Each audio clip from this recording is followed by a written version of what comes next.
இயேசு ஓர் ஊரில் இருந்தபோது உடலெல்லாம் தொழுநோயால் பாதிக்கப்பட்டிருந்த ஒருவர் வந்தார். அவர் இயேசுவை கண்டு அவர் காலில் விழுந்து, ஆண்டவரே, நீர் விரும்பினால் எனது நோயை நீக்க உம்மால் முடியும் என மன்றாடினார். இயேசு கையை நீட்டி அவரை தொட்டு, நான் விரும்புகிறேன், உமது நோய் நீங்குக என்றார். உடனே தொழுநோய் அவரை விட்டு நீங்கிற்று. இயேசு அவரிடம், இதை யாருக்கும் சொல்ல வேண்டாம். நீர் போய் உம்மை குருவிடம் காட்டி நோய் நீங்கியதற்காக மோசே கட்டளையிட்டுள்ள காணிக்கையை செலுத்தும். நீர் நலமடைந்துள்ளீர் என்பதற்கு அது சான்றாகும் என்று கட்டளையிட்டார்.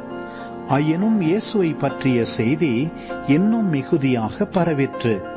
அவரது சொல்லை கேட்கவும் தங்கள் நோய்கள் நீங்கி நலம் பெறவும் பெருந்திரளான மக்கள் அவரிடம் கூடி வந்து கொண்டிருந்தார்கள். அவரோ ஆள் நடமாட்டம் இல்லாத இடங்களுக்கு சென்று தனித்திருந்து இறைவனிடம் வேண்டி வந்தார்.